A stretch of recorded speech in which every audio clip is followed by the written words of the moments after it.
Welcome back to the Personal Experience Podcast. My name is Jules Scott, and this episode is another solo show. It's going to be about my experiences as a content creator and how I got here. I know that it's been a little bit of time since I've recorded the last episode, and my apologies. Things have been a little busy lately. My schedule has been changing a lot. I will get into that in a little bit. But I'm happy to record an episode for you and get something out there, and I think it's pretty timely.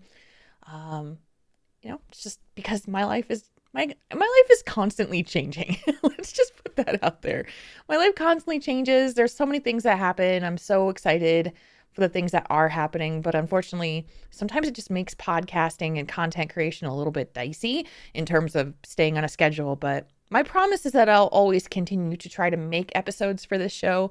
I don't know if I can actually promise that they will be weekly or even bi-weekly, but I'm going to really try. That's my goal. That's what I'm intending to do at least. So, all right, let's get into this. So we're going to talk about my journey as a content creator.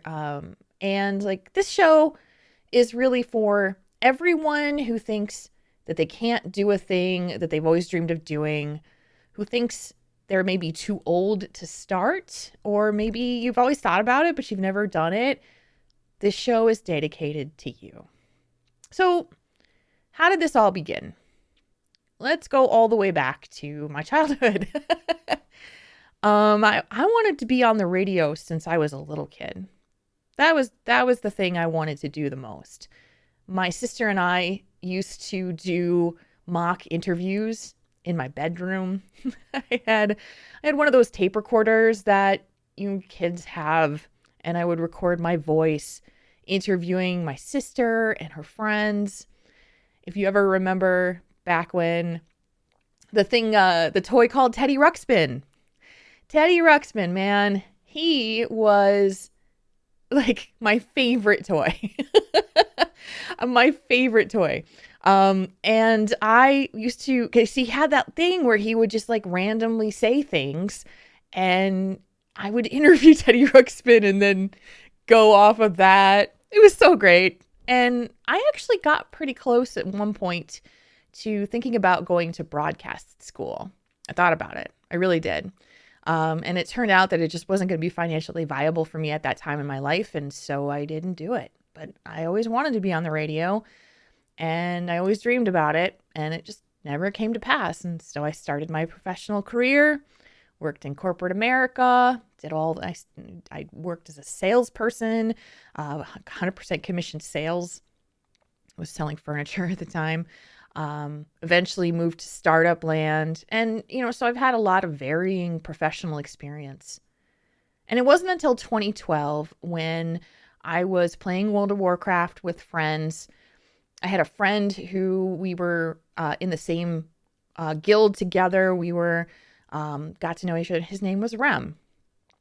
And we went through a couple of weird instances with our raid team, and eventually moving off into our own guild to raid together as a group because we weren't getting along with the leader of the guild. It was a bit of drama and kind of working out how we were going to, defect from this leadership that wasn't working. And at the time, Rem had just gotten a new iPhone. I'd been listening to podcasts for years. I'd been listening to WoW podcasts, but just casually, it was like, I didn't really think that I would ever really do it, but I was like, oh, wouldn't that be cool if I could make a podcast? And Rem's like, I've got this iPhone now. What do I do with it? And remember, this is 2012. People are just starting to now start to get to smartphones. And I said, listen to podcasts. So he did. And he started listening to WoW-related podcasts. And he messaged me one day, and he said, we could do better than most of these other podcasts. Do you want to make a podcast with me? And I remember responding back immediately saying, I'm in. We didn't know anything about it. We didn't know how to do it. We had no clue. There weren't the tools that there are now to start a podcast, which are just hella easy, by the way. They've made it so much easier to start a new show. But back then, you'd have to know someone who knew how to program an RSS feed And we didn't know how to do any of this stuff. We didn't even know how to record ourselves. We didn't know like what to do. But Rem had a friend of his who was very smart, and he figured all of these things out. And eventually we built a website.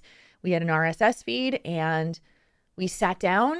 I sat down on my bed with a laptop and a headset mic, and I recorded the first show of Torn Think Tank in May of 2012. And it was so weird. That show was intended to be a show where we were going to be talking about kind of like advice for guild leaders, like how to deal with raid stuff and interpersonal stuff within your guild. And, maybe your girlfriend doesn't like you playing WoW, blah, blah, blah. Okay, what? That was great. We had this idea. I remember my now ex-husband saying to me, how is this going to work? You're not going to get any content from this. Like, who's going to start? And I said, well, it's going to come. People are going to start writing to us. They're going to start listening, and they're going to start writing to us. And they did. And they started writing to us all over. And what we started out is, doing kind of like a WoW specifically focused show. It became more. It became more than I ever imagined. People were writing about personal issues. They were writing about social anxiety. They were writing about LGBT issues. They were writing about depression. They were writing about PTSD. Things that I had never really experienced. Things that I didn't know. Things that I wasn't aware of. I remember getting a letter from someone who was transgender, and I had never met someone who was transgender. And I wound up talking to and interviewing a psychologist, a social worker. And these people taught me things that I was not aware of. I didn't know. And it was amazing. It was a wild ride. You go from being someone that nobody knows to having people know who you are and either liking your stuff or criticizing you and not being ready for it, especially within the scene of the WoW podcasting community. You come in and people don't know who you are. You do your little networking thing where you start to get to know other content creators, and you start to talk to them, and eventually hope to make some friends, hope to make some allies, hope to learn from each other. And sometimes that happens.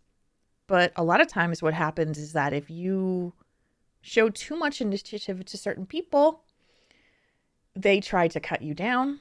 They try to sabotage you. They say bad things about you. I went through all of that. But I was lucky. A few months after I started the show in 2012, I went to my first convention as a content creator, and it was Nerdtacular in Salt Lake City, Utah. And I'd only been doing the show for a couple of months, and it was a very pivotal moment for me. Nerdtacular is run by the Frog Pants Studios, Scott Johnson, who has been podcasting for much longer than I have. And he was someone who I'd listened to for a long time. The Instance, I'd listened to his other content. He was kind of an idol to me at that time. And I got a chance to meet him, which was great. And I got a chance to meet so many people. And a lot of them are still my friends to this day. Jocelyn, now Kearney, used to be Jocelyn Moffat. I met her at that convention. Clark Petrie, at that point, he was working for Doghouse Systems, and he is now a friend of mine for many years. Scott and Brian from Morning Stream. And it's pretty surreal that that's where it all began for a lot of those friendships. But the biggest pivotal moment of meeting someone at that convention was Pat Crane from Convert to Raid. He was one of the other big WoW podcasts in the scene, and one that I very much admired. It was very much something everyone talked about. I was introduced to him when I met him. I thought he hated me. That was a great story. I met him in the lobby of one of the hotels that was nearby of this convention. And I went up to him and I introduced myself. I said, "Hi, my name is Jules Scott. I'm the co-host of the new Torn Think Tank podcast." He's like, "Oh yeah, I've heard of you." And there were two other guys who were there. And he was talking to them. And I was just standing there like a dork. And I'm like, he doesn't like me. And I just kind of awkwardly walked away. Okay, bye. And that was really tough. I was like, oh my gosh, like this person that I super admire is, he doesn't like me and I don't know why. What did I do? Did I say something stupid? And as it turned out, the next day at the actual convention, I ran into Pat again. And we were talking and turned out it was just that he was having he was tired or something that first day because he asked to hang out. We talked for a long while on a bunch of stuff, and he eventually asked me to join the new podcast network that he was developing. He asked if Torn Think Tank would be a part of it, and I said yes. And Pat and I became friends, and because of that friendship, many doors opened for me. I got to guest on his show, Convert to Raid, several times, which really gave me a lot of exposure to a lot of other fans who didn't know about Triple T. And I even wound up running Convert to Raid show for Pat while he went on a 3-week vacation to Italy. I actually ran the show and hosted it for him. And this is me. Zero experience with ever doing a podcast before. I had no audio background. I had no hosting background, and I just learned it all. I just teach me, show me, help me. And that's what I did. And because of that friendship and that personal relationship, the professional relationship as well, it was there that when Pat decided that the Convert to Raid podcast was going to build a new guild in World of Warcraft, he asked me to join as part of the leadership team. It kind of just happened. It was just like, he's just like, I'm doing this guild thing.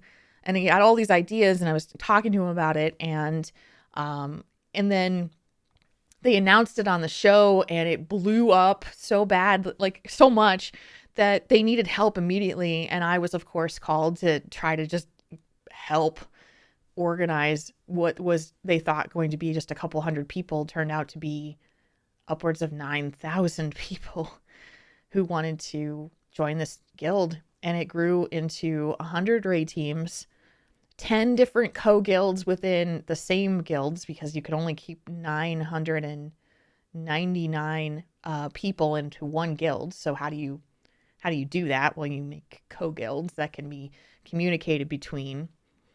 Built a full leadership structure for the guild. And I was part of what was called the Iron Council, which was the top leadership of that. And it all just kind of happened because I had the skill sets, I had the ambition, and I had the willingness to help. And it was pretty incredible. And at BlizzCon 2013, when we went there, Pat decided that he wanted to have this community party for the new CTR guild. It was the first BlizzCon I'd ever gone to. And so he got a hotel, conference area. He paid for it to have like a space in this hotel in the Hilton, which is right on the convention grounds. And we thought a couple hundred people were going to show up to this party. And it wound up being over 900 people that came to this tiny conference space that just did not have enough room to hold all of us. It was hotter than blazes in there. Everyone was sweating. And it was insane and wonderful. And then it was like, well, we got to do it again. We got to do more. So expanded the party, and I eventually wound up taking over and crowdfunding it to help make it bigger. Did it through Kickstarter, and I ran the whole thing through Kickstarter, the promotions, the plans, the rewards, and the party. So, like, this all sounds awesome, right? Like, what an awesome journey. This is so exciting. Like, what a cool ride this has been for you, Jules. And it is. It has been. But it has a lot of ups and a lot of downs. And there was a lot of highs and a lot of lows that have happened in this, because it wasn't all rosy and it wasn't all success.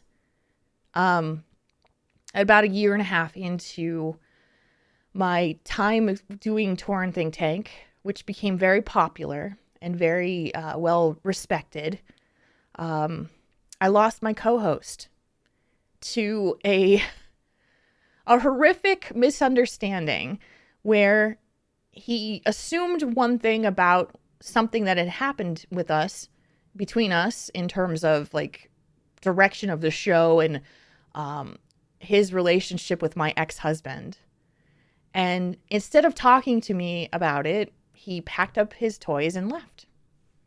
And left me with a horrible decision of whether or not I wanted to continue doing the show or should we end the show. Because, I mean, I wasn't prepared for this. Plus, I had lost the person who I had started this journey on, which was very personally devastating.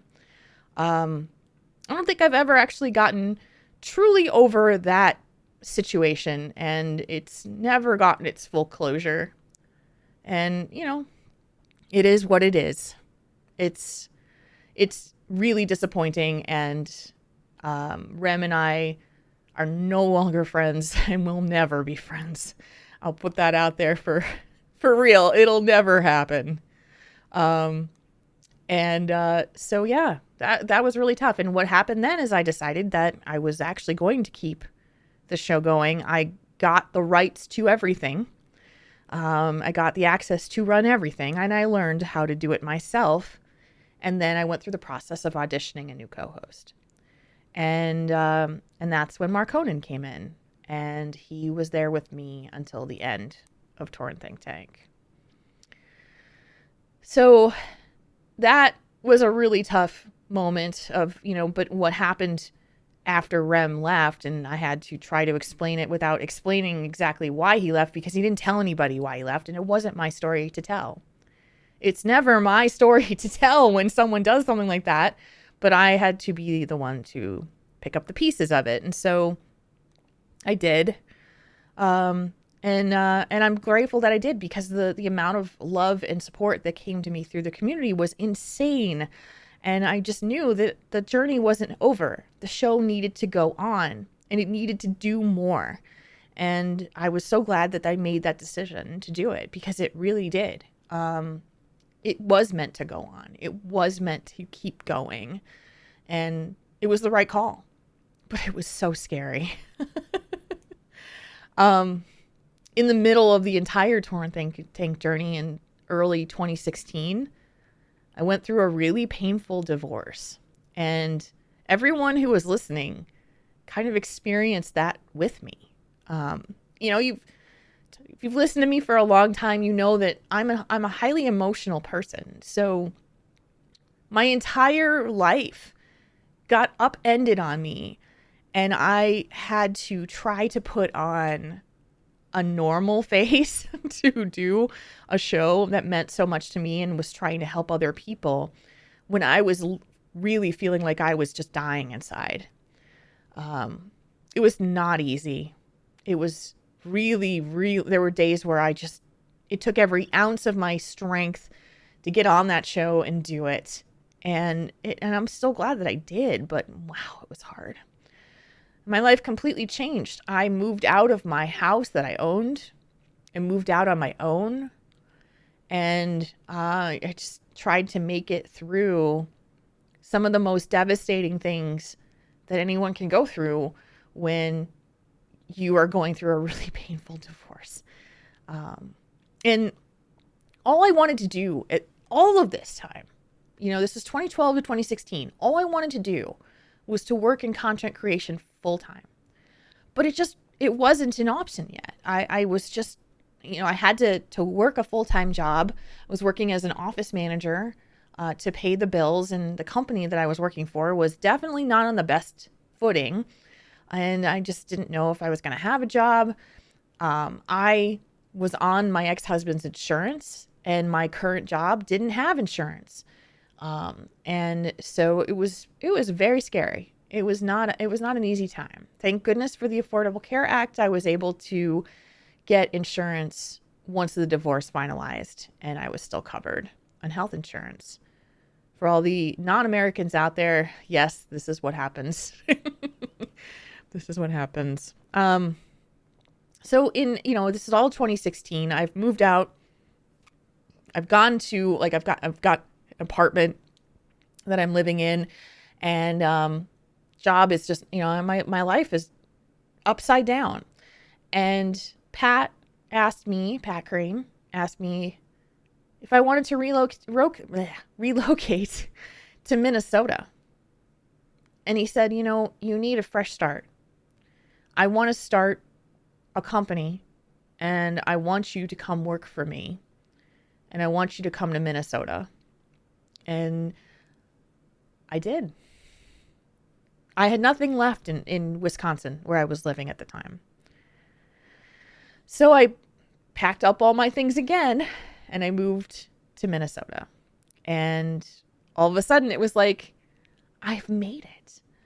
I am now a full-time content creator. I'm working on these CTR parties. I'm making shows. We're developing like a podcast training program. We're doing it. We're really doing it. And in 2018, I wasn't. 2 years later, Pat made the decision to end his business and also my contract. And he decided to move from Minnesota to California. And that was devastating. It's still devastating to me, because the way that he handled that situation was not good. And it ended our friendship, our long-standing friendship, for good. And it was tough. I struggled a lot. I was trying to freelance to hopefully kind of hang on to the idea that I could be still content creator, maybe do it on my own, right? And so I started to freelance, and I was a host and producer for the E-League report, E-League owned by Turner Broadcasting.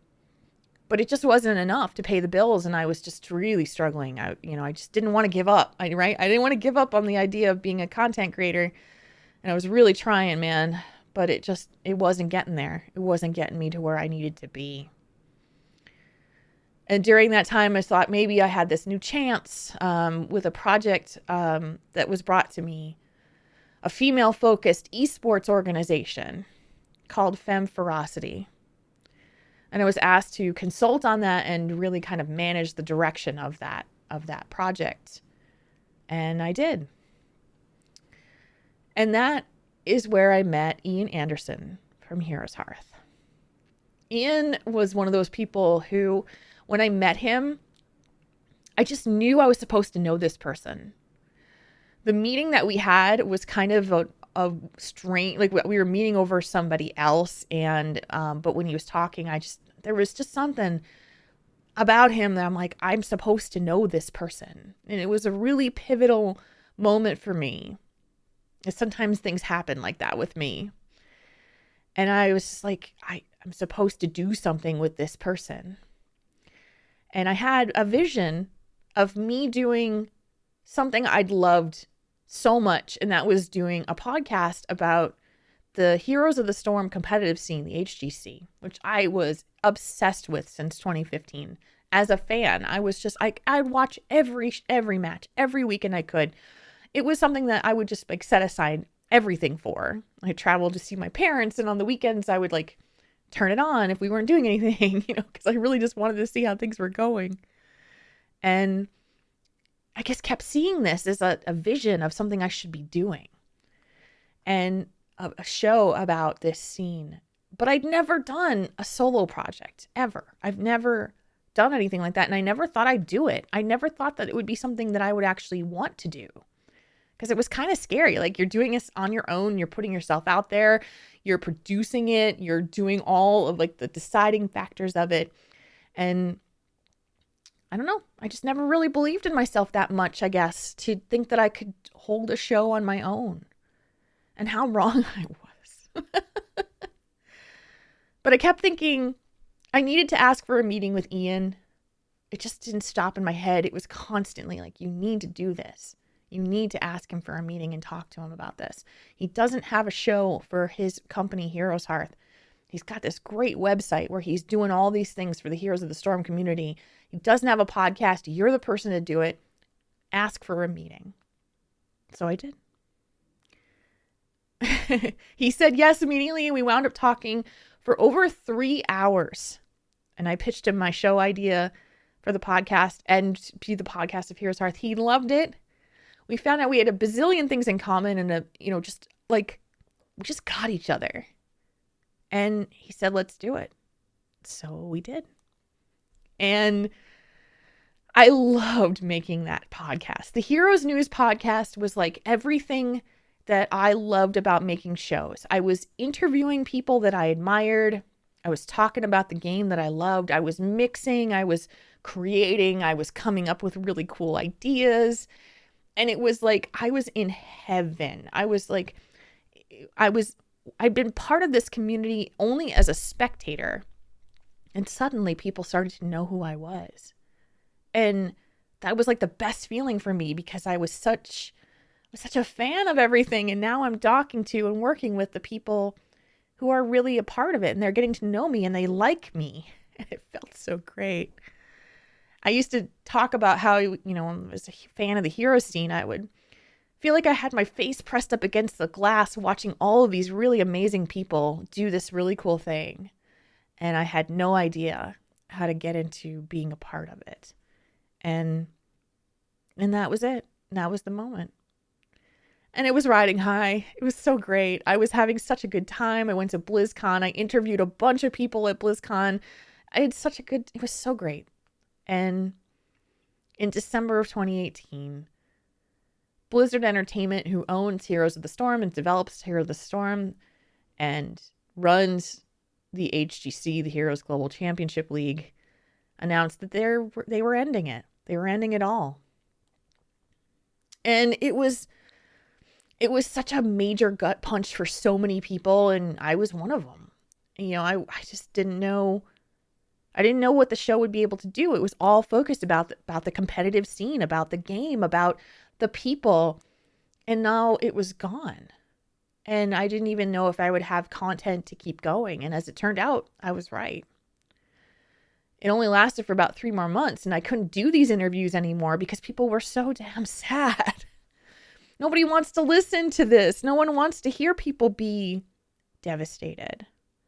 And I didn't want to be the ones to make them talk about it. So I ended that show. And during that time too, my freelance work was gone for E-League. And I was out of a job completely. So I had to accept that my content creation dreams would just have to go on hold at that point because I just needed to pay my bills. It was so hard and it was so difficult to do this, but I just went and I found a job. A real job, I guess. I don't know. A job that pays the bills in early 2019. And I started working as an office manager for a painting company and I hated it. I could get by with it, but the job really sucked. But they didn't really pay a lot of attention to me because I was good at my job and I was really technically savvy and most of them were not. So I was able to just talk on Discord all day with my friends and my Heroes people and Ian and my Heroes Hearth pals that I've made. And, it was okay. I mean, I was at least making it. I was making my payments. I was doing okay. But I didn't have a show, really. I didn't have anything I could do except for, I was still doing Torn Think Tank, but it was struggling a bit. It was starting to maybe wear down a little bit. And I had lost my dream of being full-time in content creation and having to hopefully start again. But at that point, I said to myself, you know what? You've done this before and you can do it again. You can work a full-time job, and then when you get home, you can work on your other stuff that is building towards this. You've done it before and you'll do it again. And I did. At that time, Ian, because that HGC had ended, and of course, Heroes Hearth had a professional team in the scene. It was very difficult for everyone. Ian said, I feel like we should try to do something to keep the HOTS competitive scene alive. So he started, and we together began our first iteration of Heroes Hearth's competitive HOTS content. And it was called Fight Night. And it was awesome. Like, Fight Night kept some of the teams who were just like contending for open division and HGC, like they were still around playing, and they would play each other. It was fun and silly. And we had Jay Howe and Haloran casting, and we let them just be casual and drink and swear, and it was like we tried to do something different, and it was okay. Like, it was going really well. And maybe kind of holding on to a hope that maybe something else could happen for Heroes of the Storm. But in a few episodes into our Fight Night, we lost our stream director. He just had a conflict at the time that we needed to do it and couldn't do it any longer. So the Heroes Hearth group, we were really just like, oh, what are we going to do? And this was another massively pivotal moment in my content creation career. I remember we were in Discord, we're debating what we're going to do. Who do we know? Who could do this? Who has the experience that could actually run this show? Because we don't know of many people who are available who would want to do this for basically nothing. Because we had no budget. We had nothing. And there was that voice in my head and in my gut. And it just said, during that debate, it said, Jules, volunteer. Suggest yourself. So I did. And Ian went, my hero. Oh my gosh, this is brilliant, is what he said. And I became the broadcast director for Fight Night. I was still working at the painting company during the day.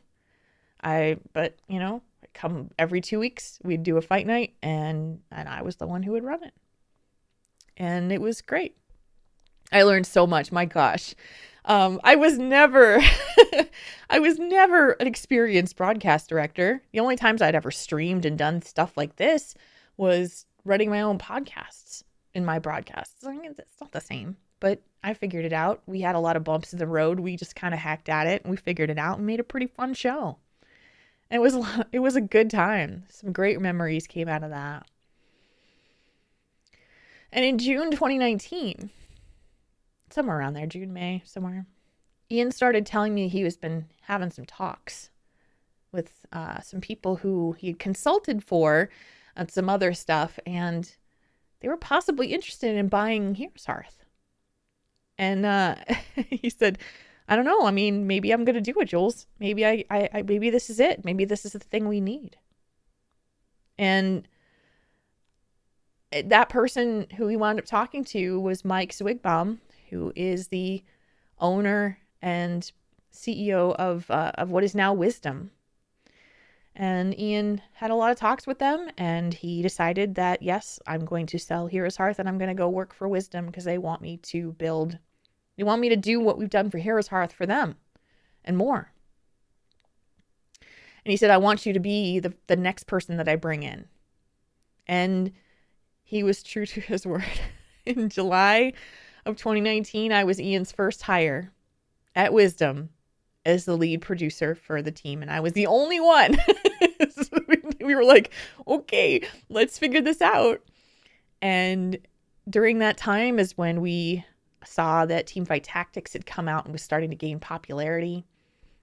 So we developed what was the Fight Night for Teamfight Tactics, TFT. And an iteration of that is still going today. We developed the league for TFT. And since starting at Wisdom, I have gone from being a producer, director, to operations manager, and now the league director of the Heroes Community Clash League, or CCL. And CCL is such a great story in that respect. We've been doing the fight nights for so long, and we were trying to come up with creative ideas of ways to keep it alive, because what was happening is that because there was no more competitive scene in Heroes of the Storm officially, the teams were starting to die out. And with good reason. There's no place for these people to compete professionally. So they kind of lost hope and lost interest and moved on to other things. And we had some ideas where we were like, well, let's try and mix it up a little bit, because we can't really schedule these teams anymore as much because they're not available. There's just not that many left.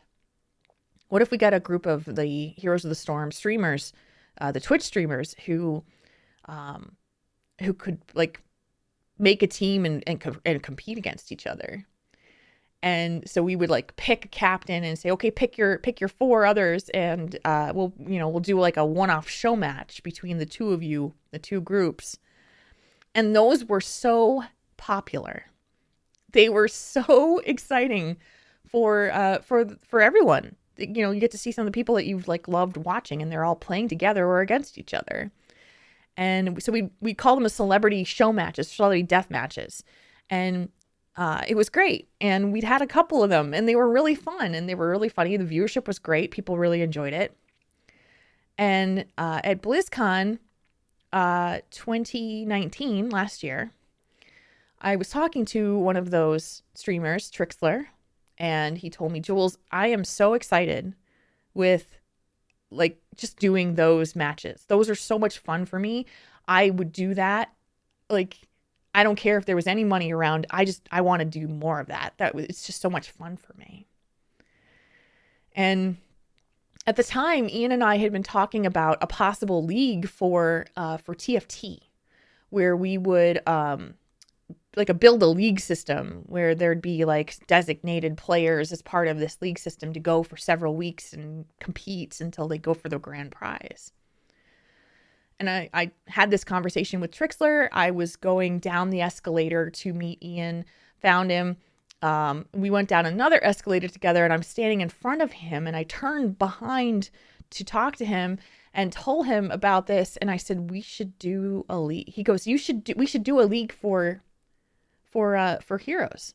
We should do that with the celebrity death matches, but make it a league. And so we did. And we called it the Celebrity Clash League. And we recruited 4 teams. So we wound up making 4 teams of basically community streamers and people in the community who were very popular. And we made the CCL, and I broadcasted it, and I did the whole ran the show thing. And it was awesome. And they loved it. Everyone loved it. They were like so excited. And please do this again. So we did season 2 of CCL, that CCL. And it was, I think, as exciting, but not quite as exciting. I guess maybe the luster had worn off just a tad. So it was like, okay, well, what are we going to do for our next phase of everything? And that's when Ian told me about the professional league that he wanted to build for Heroes. And I thought he was crazy. Because he wanted to do this he said, we're gonna have orgs. We're gonna have 8 orgs, and we're gonna pick them, and they're gonna be newer people maybe who have never run an org before, because we're gonna help them and we're gonna teach them, and we're gonna get the best players in North America, and we're gonna run this league, and we're gonna bring back competitive odds. And then I was skeptical as heck. It was like, you're crazy. What the orgs? What? Why? They're going to hate this. They're not going to want this. Are you kidding? And as we talked through it and we bounced back and forth, and I tend to be the devil's advocate a lot of times, where I'm like, okay, well, this doesn't seem right. Or you think they're going to be okay with this? And he says, Jules, we're going to have a draft. They're going to draft their players. And I went, oh my God, they're going to hate it. Well, let's do it. And that's just like summarizing months of conversation, but it was so funny how it all came. I'm like, you're nuts, to where we are today. So I just want you all to realize something. I am 46 years old. I am a woman, and I am about to lead. I am leading. We're about to start this league that has gone in a direction that we have never expected, and it's gone beyond our expectations. And I started because I dreamt of being on the radio as a little kid on my bed with a tape recorder and my Teddy Ruxpin. So if you don't think that you can do the thing that you dream about doing, if you don't think that you can get to where you want to be, I challenge you to ask why you feel that way. Because I am older than anybody on my team. I am a woman, and I am doing the goddamn thing. So challenge yourself. Think about the things that you might have wanted to do and never did. And dream bigger. And try. Just try. You never know where you're going to end up.